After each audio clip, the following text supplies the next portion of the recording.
Mi nombre es Ana Gabriela Castro y hago este video con el propósito de responder a la pregunta: ¿qué impacto tienen los discursos en la construcción de mensajes de los medios de comunicación? El discurso es una herramienta muy usada por aquellos representantes de las áreas de conocimiento del ser humano, como la ciencia, las artes, la religión, incluso la política.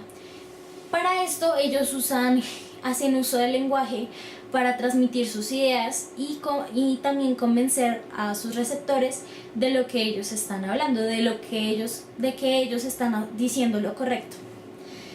Para esto ellos usan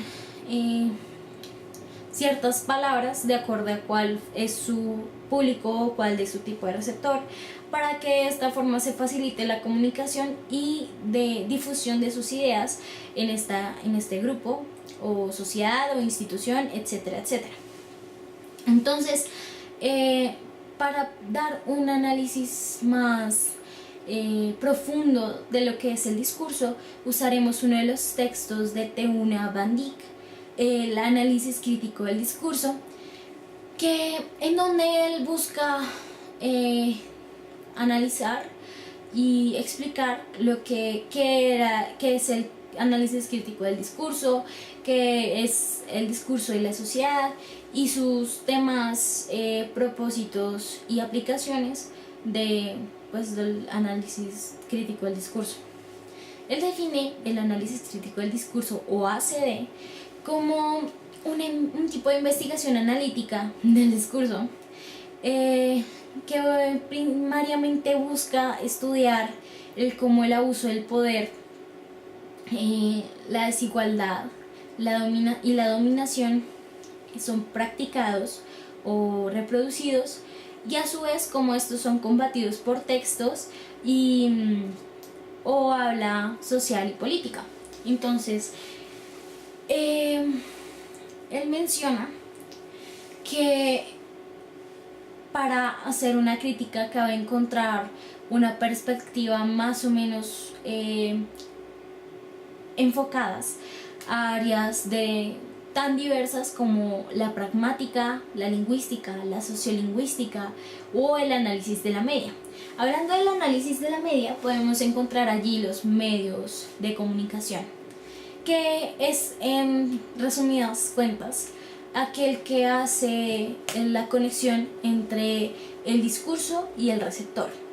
Entonces lo que hace es, a través de periódicos o noticieros, dar una información argumentada en estadísticas, en las opiniones de personas expertas en el tema, o incluso en citas o reportajes.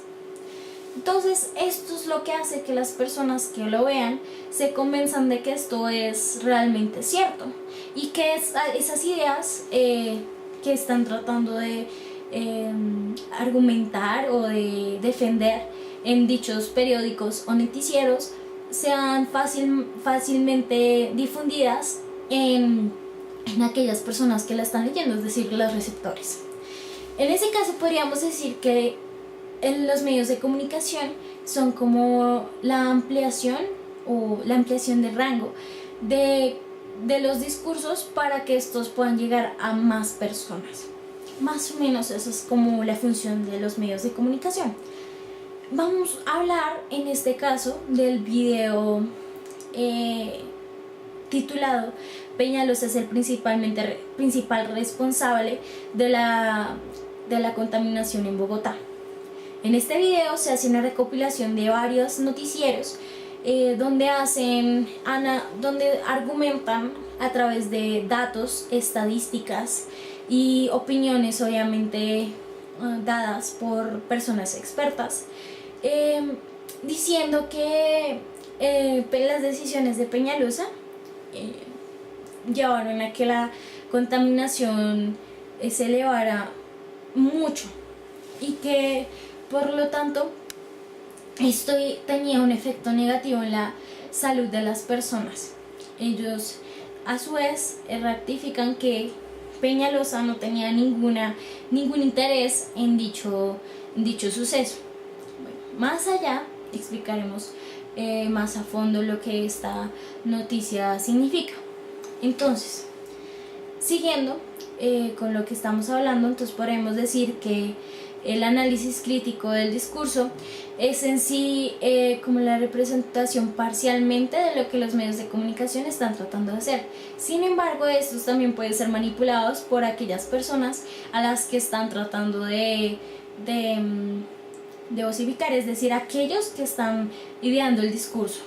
Por ejemplo, hace poco ocurrieron las elecciones presidenciales en el que habían dos candidatos.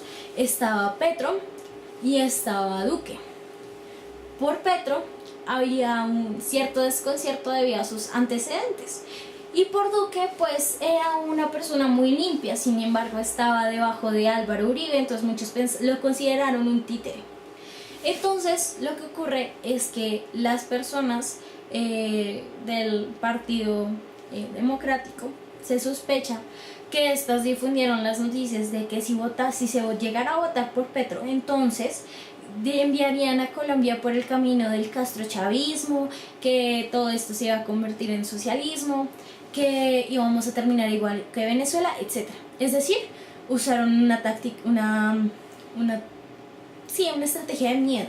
Empezaron a difundir el miedo en las personas que vean esta noticia y por lo tanto cambiarían su opinión respecto a por quién iban a votar.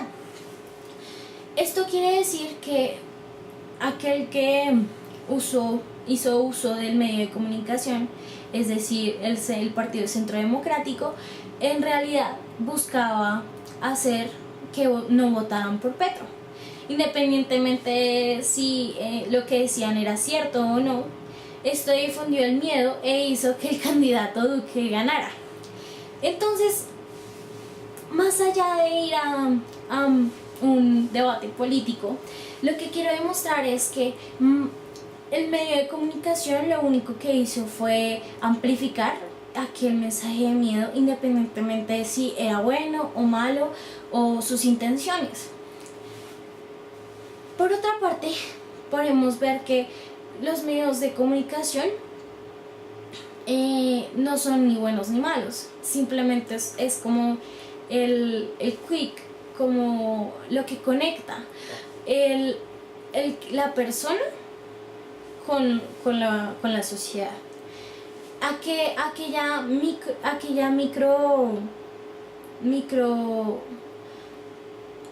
aquel microdiscurso con los receptores, o aquel macrodiscurso con los receptores, como se menciona en Van Dyck. Entonces, más allá de todo, podemos ver que el discurso puede llegar a ser una forma muy peligrosa de convencimiento. Nos puede llegar a hacer dudar sobre la información que nos está llegando, si es verdadera, si es falsa, si está siendo modificada, si no está siendo modificada, si esta está influenciada por algún sesgo político, si no. Entonces, esto lleva a que la sociedad no sea capaz de saber si lo que está recibiendo es completamente veraz, si es posible confiar completamente en algo, si lo que está pensando es completamente correcto. Tengo otro ejemplo. Por ejemplo, perdón la redundancia, hace poco salió el secretario de Seguridad de Estados Unidos a una entrevista y cargaba con él una libreta. En dicha libreta aparecía escrito que 5.000 tropas iban a ser enviadas a Colombia. Entonces, sabiendo eso, entonces como que a uno le hacen dudar cuáles eran las verdaderas intenciones de el señor.